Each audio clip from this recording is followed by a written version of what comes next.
Bom dia, bom dia. Hoje é quinta-feira, 21 de abril, feriado. E hoje, excepcionalmente, eu estou gravando essa mensagem agora na parte da manhã. É uma alegria chegar a esse canal mais uma vez e agradecer a você. Nosso canal tem crescido, vários têm sido inscritos, irmãos, amigos, inscritos. Eu quero te incentivar a continuar se inscrevendo, a dar o seu like, a também mandar sua mensagem. Eu agradeço demais as pessoas que mandam mensagem, nem sempre eu respondo, mas pelo menos eu curto, mas eu tenho me esforçado, inclusive, para responder cada mensagem que é dada, tanto no canal, como às vezes as mensagens são mandadas assim diretamente para mim.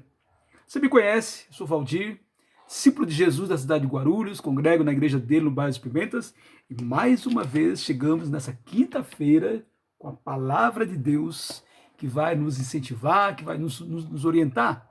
Eu quero já falar do texto, Gênesis capítulo 4, versículo 9. Gênesis capítulo 4, versículo 9 diz: O Senhor disse a Caim: Onde está Abel, o seu irmão? Ele respondeu: Não sei. Por acaso sou o guardador do meu irmão? Esse texto, o apóstolo João, comentando sobre a atitude de Caim, ele diz em 1 João 3,12: Não sejamos como Caim, que era do maligno e matou seu irmão. E por que o matou? Porque as suas obras eram más e as de seus irmãos eram justas. Onde está teu irmão? É o tema desta mensagem de hoje. Você sabe que quando nós passamos pelo crer, arrepender, confessar, sermos batizados em nome do Pai, do Filho e do Espírito Santo, nós somos acrescentados ao corpo de Cristo. E todo domingo, não somente nos domingos, mas de maneira especial nos domingos, nos reunimos para celebrar a ceia do Senhor, para ouvir uma palavra, para obedecer aquilo que Jesus disse. Depois de batizado, precisamos continuar incentivando uns aos outros a cumprir todos os mandamentos ensinados por Jesus. O problema é que nem sempre, todos os domingos, os irmãos estão presentes. Na realidade, eu acho que em 33 anos de vida cristã, inclusive pensando na Igreja dos Pimentas, por ser uma igreja menor, em 18 anos, eu nunca vi um culto onde no domingo estavam presentes todos os irmãos. Sempre alguns faltam. Falta porque às vezes acontece algum problema, falta às vezes mesmo por estar se afastando do corpo, falta às vezes por preguiça. Há tantos motivos. Está doente, então há legítimos e não legítimos motivos para assim alguém faltar. E quando o irmão falta, a primeira vez que o irmão falta, normalmente eu penso, faltou por algum motivo, talvez foi viajar, talvez. Agora quando falta, na segunda vez, terceira vez, está faltando. Aí precisamos assim pensar, aonde está meu irmão? Por que sumiu? No Pimentas, eu junto com meus irmãos Gilson e Jonor, somos os evangelistas, assim, fomos escolhidos na congregação. E o nosso trabalho como evangelistas, até que a igreja tenha presbítero, é ser um modelo, um incentivador e especialmente um cuidador dos meus irmãos. É um trabalho que Deus nos colocou e nós nos afadigamos e tentamos, não fazemos de maneira perfeita, claro, mas tentamos, procuramos assim fazer, nos preocupar com toda a irmandade. Mas eu quero chamar a atenção para nós, com base nesse tema, que esse não é o trabalho somente do presbítero ou dos presbíteros, quando a igreja tem presbíteros ou pastores ou bispos, é um termo que é sinônimo, ou então o trabalho dos evangelistas, quando a igreja ainda não tem presbíteros.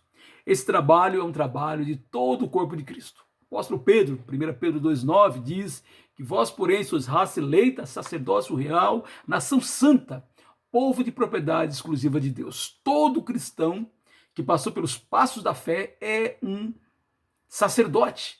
E nesse sentido, todo cristão tem responsabilidade de buscar, assim, saber o que está acontecendo com os irmãos e naqueles textos que a Bíblia fala, amai-vos uns aos outros, suportai-vos uns aos outros, perdoai-vos uns aos outros, cuidai-vos uns aos outros.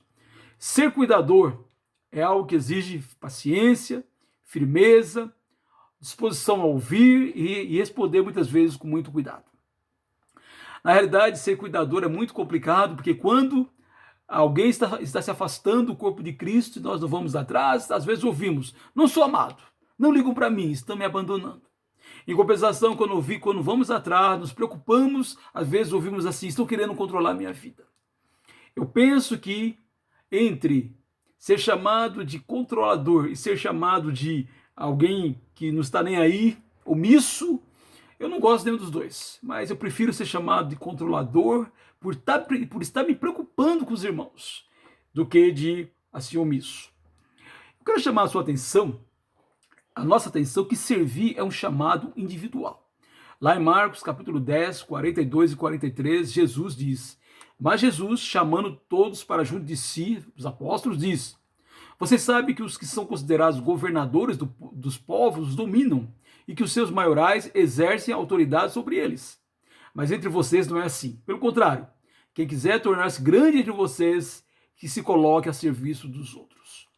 Para Jesus, o grande no reino de Deus é aquele que tira, como ele tirou assim a sua roupa de cima, veste uma toalha e vai lavar os pés dos irmãos. É aquele que se despe das suas, assim, dos seus desejos, das suas vontades e humildemente procura servir os irmãos, servir assim o corpo de Cristo. Todos os domingos, especialmente, ou quando estamos reunidos, às vezes os irmãos chegam sentados no banco e às vezes eles estão precisando de uma palavra de estímulo e às vezes podem pensar: não tem ninguém que pode me estimular. Então, o nosso trabalho, a Igreja dos Pimentas, uma congregação com 50 irmãos, o nosso trabalho, todos nós, começando com os evangelistas, mas com todos os irmãos, é procurar acudir aquele que está em necessidade.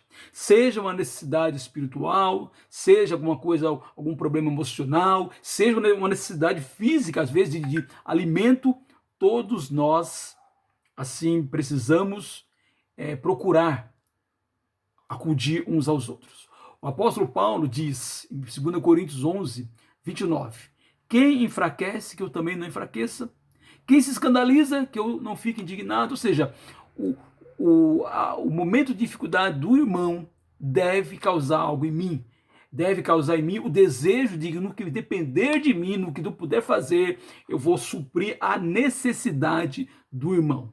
Seja um ouvido, seja um tempo, seja às vezes colocando a mão no bolso e eu ajudando naquele momento de dificuldade que ele está passando, não importa. Nós, como povo de Deus, como corpo de Cristo, devemos fazer o bem a todos. Gálatas capítulo 6 fala isso, mas especialmente aos da família da fé, especialmente aos que fazem parte do corpo de Cristo. O coração de um servo de Jesus sofre com o outro, chora com o outro, ora com o outro, está presente. Não quer invadir a vida do outro, não quer ser invasivo, mas quer estar presente. Uma frase que eu costumo utilizar é: você quer, eu quero.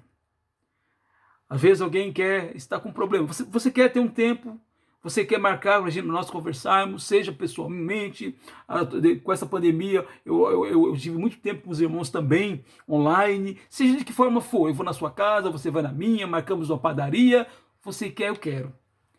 Agora, se você não quer, às vezes a gente tem tanta preocupação com os irmãos e às vezes o irmão não quer. Por vários motivos, ele não quer se abrir, às vezes ele quer com outro, não quer com você. E isso pode nos levar a ficar até mesmo ressentidos. Então, no meu coração eu tenho tentado colocar: se ele não quer, eu continuarei, uma coisa eu posso fazer por ele, eu posso orar por ele, isso ele não pode impedir que eu faça. E esse acesso que eu tenho com ele através da oração, eu vou orar inclusive para que Deus levante outras pessoas que possam ajudá-lo naquele momento em que ele está passando. Então, não sejamos como Caim, que diz: acaso sou eu tutor do meu irmão? Não somos tutores dos irmãos, mas somos cuidadores assim uns dos outros. O Tiago, em capítulo 5, 16, ele diz: portanto, confessem os seus pecados uns aos outros e orem uns pelos outros para que vocês sejam curados. Muito pode, por sua eficácia, a súplica do justo. Então, servir é um chamado individual, mas servir também é um chamado coletivo. Lá em Atos, capítulo 4, 34, diz: da multidão dos que creram eram um coração e a alma.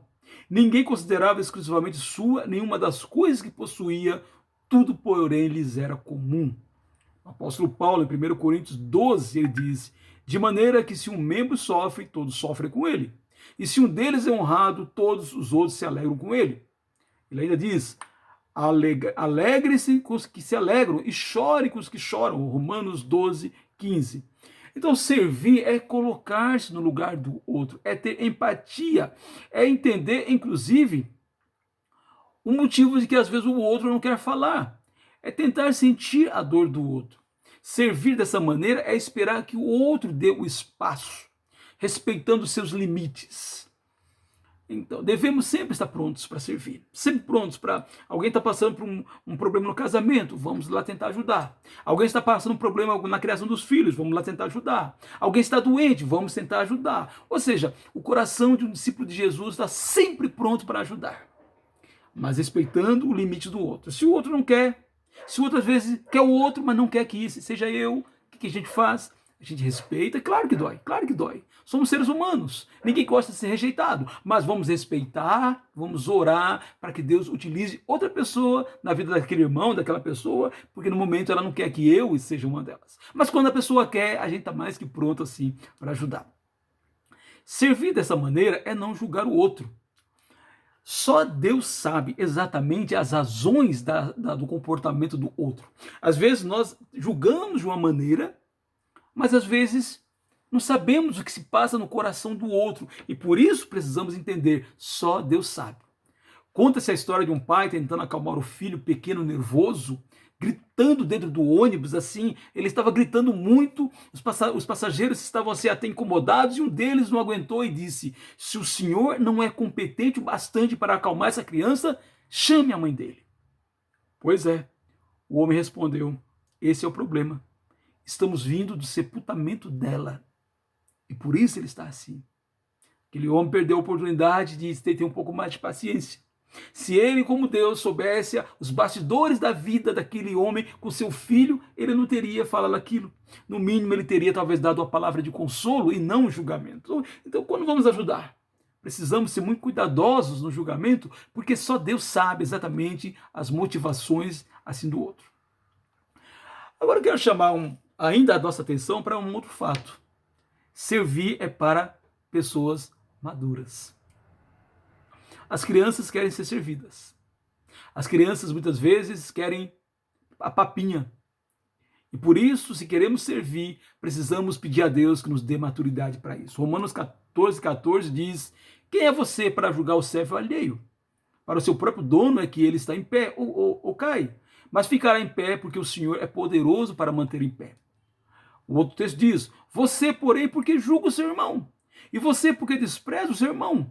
Pois todos temos de comparecer diante do tribunal de Deus, assim como está escrito: por minha vida, diz o Senhor, diante de mim se dobrará todo o joelho e toda a língua dará louvores a Deus.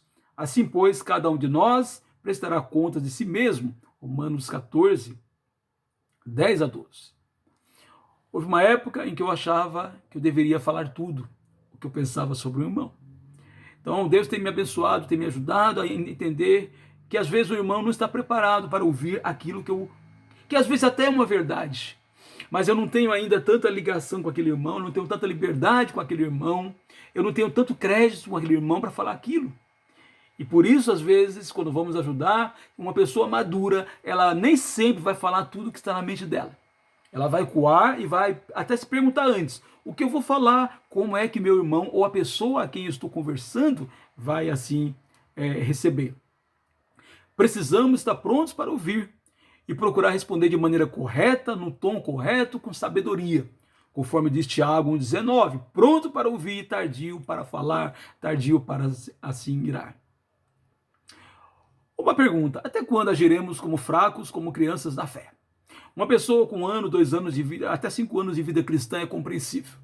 O problema é ter, às vezes, pessoas com 20, 30 anos e ainda agindo como crianças na fé. O autor de Hebreus, escrevendo a sua carta, ele falou isso. Hebreus capítulo 5, de 11 a 14, ele diz, naquele texto, eu não vou ler, que é um texto um pouco grande, ele diz: vocês deveriam ser adultos da fé, mas vocês ainda são crianças, precisam ainda de alimento, de leite e não alimento sólido. Então, na nossa relação com a Irmandade, precisamos ver até que ponto nós somos assim maduros na fé. Na igreja, há irmãos que mesmo com anos de batismo, de vida cristã, não cresceram e continuam como crianças. E quais os sintomas da criancice na fé? Eu vou dar alguns. Primeiro, briga por qualquer motivo. Quando não briga, sabota. Faz questão de ser do contra. É um exemplo de criancice na fé.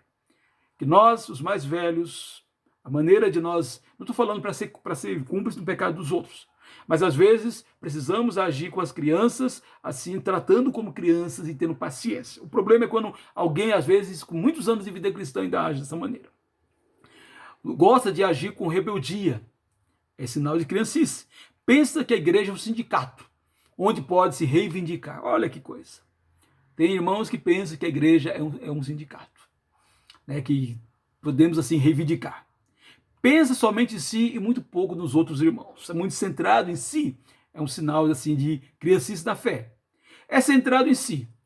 Ele diz, o culto me ajudou, a aula é chata, não gosto daquela reunião, faço e participo somente daquilo que quero, se não me agrada, não participo, não devo satisfação a ninguém.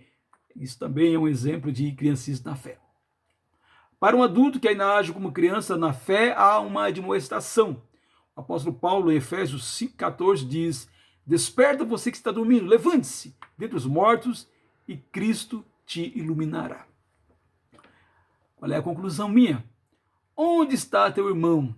É a pergunta que Deus nos faz para todos nós, especialmente nós que fazemos parte do corpo de Cristo. E eu pergunto, quantos irmãos estão sob os seus cuidados, sob os meus cuidados? Por quantos da igreja você tem orado? Por quantos você tem estendido a mão para ajudar? Eu tenho estendido a mão para ajudar? Ou você faz parte do grupo das crianças, que só se preocupa com você mesmo?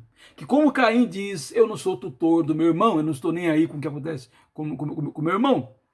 Então Deus quer nos dar esse tipo de crescimento. Crescimento espiritual para, como igreja, ajudarmos uns aos outros a chegarmos juntos lá no céu. Na igreja, os evangelistas têm a responsabilidade, foram escolhidos para isso por Deus, para cuidar da igreja, para incentivar os irmãos. Porém, todo o corpo de Cristo tem essa responsabilidade. Se não pode ajudar, pelo menos não vamos atrapalhar assim o crescimento dos irmãos, às vezes causando escândalos no meio do corpo de Cristo. Onde está o teu irmão? Podemos não saber a resposta sobre todos. Eu não sei realmente como a vida espiritual dos meus 50 irmãos que congregam conosco na Igreja de Pimentas, mas pelo menos de alguns deles eu preciso saber, porque todos nós precisamos ter algumas pessoas para as quais estamos nos dedicando e estamos assim buscando cuidar, amar, alimentar. Levem as cargas uns dos outros e assim estarão cumprindo a lei de Cristo, diz o Paulo em Gálatas, capítulo 6, versículo 2. Que nesta quinta-feira eu quero te convidar, te incentivar a ser um maduro na fé, a estar procurando viver de tal maneira que não atrapalhe a fé do irmão. E mais do que isso, sempre que alguém precisar, ser o primeiro a estender as mãos para ajudar. Você que talvez ainda seja uma criança na fé, ore a Deus para que Ele lhe dê a você maturidade. Na verdade, todos nós precisamos de maturidade. Até os maduros na fé, há áreas que precisam crescer. Todos nós precisamos crescer na fé para juntos chegarmos nos céus, ajudando uns aos outros, porque não estamos disputando, estamos indo juntos ao encontro com o Senhor. Você quer ter essa mensagem por escrito? Entra lá no portal igrejadecristo.net, faz a pesquisa, onde está o teu irmão? E lá você terá essa mensagem por escrito para compartilhar com quem você quiser. Que esta quinta-feira seja uma quinta-feira abençoada e que Deus esteja nos ajudando a sermos mais e mais imitadores de Jesus, que veio para buscar e salvar o perdido. E não veio para ser servido, mas servir e dar a sua vida por muitos. Que Deus nos abençoe nessa quinta-feira.